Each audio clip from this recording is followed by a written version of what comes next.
Selamat sore, perkenalkan nama saya Wiyakti Istamitra, NPM 20501011, jurusan Ekonomi Pembangunan, dosen pengampu Darwin Damanik, SE MSE. Pada kesempatan ini, saya akan mempresentasikan tentang latar belakang manajemen risiko yang diambil dari buku Manajemen Risiko. Gambaran umum. Latar belakang manajemen risiko memberikan informasi yang mendasar mengenai konsep manajemen risiko serta perlunya penerapan manajemen risiko dalam aktivitas perbankan untuk menciptakan nilai bagi perusahaan.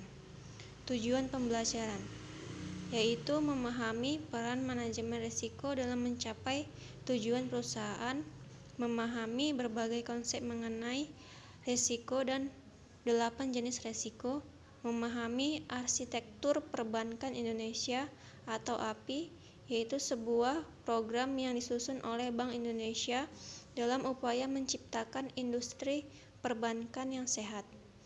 Selanjutnya, memahami konsep proses manajemen risiko mulai dari identifikasi, pengukuran, pemantauan, dan pengendalian risiko. Selanjutnya, memahami penerapan manajemen risiko melalui tata kelola manajemen risiko yang baik. Dan yang terakhir, memahami konsep manajemen risiko terpadu atau Enterprise Risk Management serta kaitan dengan strategi bank. Pendahuluan. Tujuan perusahaan. Dalam upaya mencapai tujuan menciptakan nilai bagi bank, paling tidak diperlukan 4 komponen utama yang harus dikelola bank, yaitu 1. Meningkatkan inovasi produk dan jasa bank. Yang kedua, kelompok pemasaran yang agresif untuk meningkatkan penjualan dan market share. Yang ketiga, tersedianya kebijakan dan prosedur yang lengkap dan isinya sesuai praktik terbaik untuk dijadikan alat melaksanakan prinsip kehati-hatian. Yang keempat, sistem manajemen SDM yang andal dan bersaing untuk memastikan kecukupan jumlah serta kualitas SDM. Yang kelima, mempunyai infrastruktur yang lengkap, termasuk manajemen data sistem informasi manajemen yang dapat memberikan informasi berupa laporan yang konsisten dan relevan untuk pihak eksternal maupun internal secara tepat waktu dan akurat. Adapun yang menjadi strategi operasional bank juga dapat dilihat dari upaya mencapai keseimbangan, yaitu 1. Pertumbuhan bisnis dan pencapaian market share. Yang kedua, meningkatkan efisiensi operasional perbankan. Yang ketiga, implementasi risk management yang berorientasi bisnis. Selanjutnya, definisi risiko. Risiko adalah potensi kerugian akibat terjadinya suatu peristiwa tertentu. Risiko dalam konteks perbankan merupakan suatu kejadian potensial baik yang dapat diperkirakan maupun yang tidak dapat diperkirakan yang berdampak negatif terhadap pendapatan dan permodalan bank. Jenis risiko. Adapun yang menjadi penerapan manajemen risiko bagi bank umum ada 8 risiko yang harus dikelola bank, yaitu 1. Risiko kredit, kedua risiko pasar, 3. Risiko operasional, risiko likuiditas, risiko kepatuhan, risiko hukum, risiko reputasi, dan risiko strategis. Risiko kredit adalah risiko kerugian akibat kegagalan pihak lawan untuk memenuhi kewajibannya. Yang kedua, risiko pasar, yaitu risiko perubahan harga pasar pada posisi portofolio dan rekening administrasi termasuk transaksi derivatif. Yang ketiga, risiko likuiditas, yaitu risiko akibat ketidakmampuan bank memenuhi kewajiban yang jatuh tempo dari sumber pendanaan arus kas dari aset likuid berkualitas tinggi yang dapat diagunkan tanpa mengganggu aktivitas dan kondisi keuangan bank. Yang keempat, risiko operasional, yaitu risiko akibat ketidakcukupan dan tidak berfungsinya proses internal akibat tidak adanya atau tidak berfungsinya prosedur kerja, kesalahan manusia, kegagalan sistem, dan adanya kejadian eksternal yang mempengaruhi operasional bank. Yang kelima, resiko hukum, yaitu resiko akibat kelalaian bank yang dapat menimbulkan kelemahan dari aspek yuridis dalam menghadapi tuntutan hukum dan pihak lain. Yang keenam, resiko reputasi, yaitu resiko suatu kejadian yang menimbulkan persepsi negatif terhadap bank yang dapat mengakibatkan tingkat kepercayaan stockholder pada bank menurun. Yang ketujuh, resiko strategik. Resiko strategik adalah resiko yang terjadi akibat ketidaktepatan dalam pengambilan dan pelaksanaan suatu keputusan strategik, serta kegagalan dalam menyesuaikan dengan perubahan lingkungan bisnis. Dan yang kedelapan, resiko kepatuhan, yaitu resiko yang terjadi akibat bank tidak mematuhi dan tidak melaksanakan ketentuan internal dan peraturan perundang-undang yang berlaku seperti ketentuan kewajiban penyediaan modal minimum, penilaian kualitas aktiva produktif, pembentukan cadangan kerugian penurunan, batas maksimum pemberian kredit, ketentuan posisi devisa neto, resiko strategik terkait dengan ketentuan rencana kerja anggaran tahunan, dan resiko lain yang terkait dengan ketentuan tertentu. Perlunya manajemen risiko. Penerapan manajemen risiko pada bank berperan besar dalam upaya meningkatkan shareholder value melalui penerapan strategi bisnis berbasis risiko. Manajemen risiko memberikan gambaran kepada pengelola bank mengenai potensi kerugian di masa mendatang. Arsitektur Perbankan Indonesia atau API yang diluncurkan pada tanggal 9 Januari 2004 untuk kerangka menyeluruh arah kebijakan pengembangan industri perbankan Indonesia ke depan. Ada 6 pilar program untuk menciptakan industri yang sehat, yaitu 1. Menciptakan struktur perbankan yang sehat yang mampu memenuhi kebutuhan masyarakat dan mendorong pembangunan ekonomi nasional yang berkesinambungan. 2. Menciptakan sistem pengaturan yang efektif dengan mengacu pada standar internasional. Yang ketiga, melaksanakan sistem pengawasan bank yang independen dan efektif guna menjaga industri perbankan dari risiko sistemik. Yang keempat, menciptakan industri perbankan yang kuat dan memiliki daya saing yang tinggi serta memiliki ketahanan dalam menghadapi risiko dengan cara menciptakan good corporate governance dalam rangka memperkuat kondisi internal perbankan nasional. Yang kelima, mewujudkan infrastruktur yang lengkap untuk mendukung terciptanya industri perbankan yang sehat. Yang keenam, mewujudkan pemberdayaan dan perlindungan konsumen jasa perbankan. Selanjutnya, proses manajemen risiko.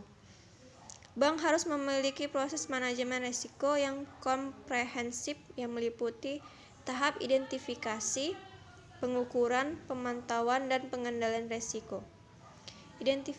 Identifikasi risiko.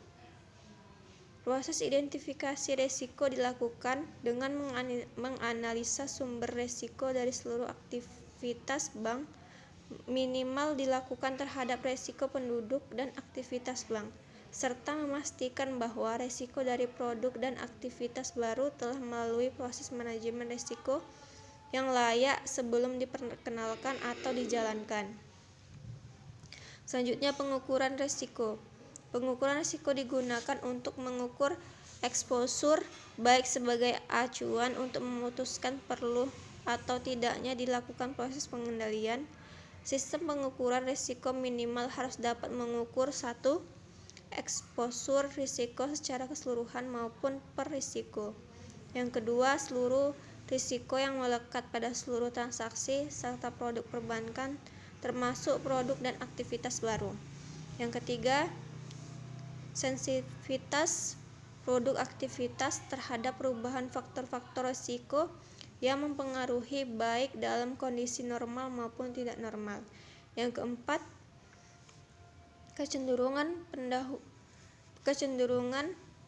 perubahan faktor-faktor yang dimaksudkan berdasarkan fluktuasi yang terjadi di masa lalu dengan memperhitungkan faktor korelasi. Selanjutnya, pemantauan risiko. Pemantauan risiko dilakukan terhadap besarnya eksposur risiko, toleransi risiko, kepatuhan limit internal, dan hasil stress testing maupun konsistensi pelaksanaan dengan kebijakan dan prosedur yang diterapkan. Selanjutnya, pengendalian risiko adalah upaya untuk mengurangi atau menghilangkan risiko disesuaikan dengan eksposur risiko dan tingkat risiko yang akan diambil dan toleransi risiko bank. Penerapan manajemen risiko. Dalam penerapan manajemen risiko secara efektif baik untuk bank secara individual maupun untuk bank secara konsolidasi dengan perusahaan anak, bank melakukan minimal mencakup 4 pilar, yaitu 1. Melaksanakan tata kelola manajemen risiko bank sesuai praktik terbaik. Yang kedua, menyediakan kerangka manajemen risiko bank yang memadai. Yang ketiga, mengupayakan kecukupan proses identifikasi, pengukuran, pemantauan, dan pengendalian risiko serta menyediakan sistem informasi manajemen risiko secara memadai dan menyediakan sumber daya manusia yang dibutuhkan baik secara kuantitas maupun kualifikasi sesuai kebutuhan. Yang keempat, melaksanakan sistem pengendalian intern secara menyeluruh. Tata kelola sistem manajemen risiko. Prinsip tata kelola perusahaan bagi bank adalah seperangkat ketentuan mengenai hubungan antara dewan komisaris, dewan direksi, seluruh pihak yang memiliki kepentingan secara langsung atau tidak langsung secara kegiatan usaha bank atau stakeholder dan pemegang saham perusahaan. Selanjutnya, struktur tata kelola perusahaan. Struktur tata kelola perusahaan di bank dapat bervariasi bergantung pada kebiasaan yang berlaku, batasan hukum dan perkembangan sejarah dan pengalaman tiap-tiap bank. Terdapat hal penting yang harus diterapkan untuk memastikan kecukupan check dan balance yang terbangun dalam struktur, yaitu 1. Penerapan risk appetite dan toleransi risiko. Kedua, pengawasan aktif oleh dewan komisaris dan direksi. Ketiga, pengawasan oleh pihak yang tidak terlibat dalam menjalankan operasional bisnis. Yang keempat, pengawasan langsung terhadap setiap aktivitas bisnis yang dilaksanakan bank. Yang kelima, menyediakan fungsi manajemen risiko dan fungsi audit yang independen terhadap fungsi bisnis. Yang kelima, melakukan proses fit and proper terhadap personal kunci sesuai bidang pekerjaannya. Dan yang terakhir, membuat laporan berkala mengenai pelaksanaan GCG. Risk appetite dan risk toleransi. Tingkat risiko yang diambil dan toleransi risiko harus diperhatikan dalam penyusunan kebijakan manajemen risiko, termasuk dalam penetapan limit. Dalam menetapkan manajemen risiko, bank perlu mempertimbangkan strategi dan tujuan bisnis bank serta kemampuan bank dalam mengambil risiko yang ditentukan oleh jumlah modal yang dimiliki bank. Pengawasan aktif atas implementasi manajemen risiko. Adapun beberapa hal yang harus dilakukan dewan komisaris dan direksi, yaitu 1. Memahami risiko-risiko yang dihadapi bank. 2. Memberikan arahan yang jelas atas rencana bisnis bank. Yang ketiga, melakukan pengawasan dan mitigasi risiko secara aktif. Yang keempat, mengembangkan budaya manajemen risiko di bank. Yang kelima, memastikan tersedianya struktur organisasi yang memadai. Yang keenam, menetapkan tugas dan tanggung jawab yang jelas pada masing-masing unit kerja. Yang ketujuh, memastikan kecukupan kuantitas dan kualitas SDM untuk mendukung penerapan manajemen risiko secara efektif. Kerangka sistem manajemen risiko. Kerangka sistem manajemen risiko meliputi strategi pelaksanaan manajemen risiko, sistem organisasi manajemen risiko, kecukupan kebijakan dan prosedur khusus terkait manajemen risiko, dan penetapan limit dengan memperhatikan tingkat risk appetite. Selanjutnya, penetapan tujuan strategis dan nilai-nilai perusahaan. Menetapkan dan menerapkan kode etik perusahaan. Bank akan mampu menjalankan bisnis sesuai dengan nilai yang sudah ditetapkan secara jelas. Nilai-nilai perusahaan harus ditetapkan di seluruh unit yang ada di bank termasuk direksi. Selanjutnya, strategi manajemen risiko. Sistem kebijakan dan prosedur disusun untuk memastikan bahwa eksposur risiko bank dapat dikendalikan dengan baik sesuai dengan kebijakan dan prosedur intern bank, serta mematuhi peraturan perundang-undang dan ketentuan lain yang berlaku. Wewenang dan tanggung jawab yang jelas. Agar pemantauan dan pengendalian aktivitas bank berjalan efektif, direksi harus menetapkan garis wewenang dan tanggung jawab yang jelas untuk seluruh jajaran organisasi, termasuk juga tugas dan tanggung jawab direksi sendiri. Organisasi manajemen risiko. Organisasi manajemen risiko terdiri dari A. Organisasi manajemen risiko di bawah Dewan Komisaris. Fungsinya yaitu 1. Komite pemantauan risiko yang bertugas untuk memantau seluruh proses manajemen risiko, meliputi proses identifikasi, pengukuran, pemantauan, dan pengendalian risiko pada bank, serta memberikan sasaran perbaikan pada direksi. Yang kedua, komite audit, yaitu bertugas untuk mengawasi kualitas bekerja audit internal dan eksternal, serta memastikan bahwa manajemen bank telah mengambil tindakan perbaikan secara disiplin dan tepat waktu untuk memperbaiki kelemahan pengendalian ketidakpatuhan serta kebijakan, hukum, dan regulasi yang berlaku. Yang ketiga, komite remunerasi, bertugas mengawasi pengaturan pemberian insentif dan kompensasi bagi direksi, komisaris, dan pejabat eksekutif. B. Organisasi manajemen risiko di bawah Dewan Direksi. Fungsinya yaitu 1. Komite manajemen risiko adalah organisasi manajemen risiko tertinggi di suatu bank yang bertugas membahas dan memutuskan segala kegiatan terkait dengan manajemen risiko, antara lain kebijakan, prosedur, limit, dan risk appetite. Yang kedua, Satuan Kerja Manajemen Risiko. SKMR harus independen terhadap satuan kerja operasional, seperti unit pemasaran kredit, unit research dan investasi, unit pendanaan, akunting, dan terhadap satuan kerja yang melaksanakan fungsi penilaian intern. Yang ketiga, Satuan Kerja Operasional adalah satuan kerja yang menjalankan aktivitas bisnis dan operasional di luar satuan kerja manajemen risiko, kepatuhan, dan fungsi penilaian internal. Yang keempat, Satuan Kerja Kepatuhan bertanggung jawab mendorong seluruh jajaran organisasi memenuhi kebijakan dan prosedur yang sudah ditetapkan manajemen dan mematuhi ketentuan ekstern serta seperti Peraturan Bank Indonesia, undang-undang, dan sebagainya. Kecukupan kebijakan, prosedur, dan penetapan limit.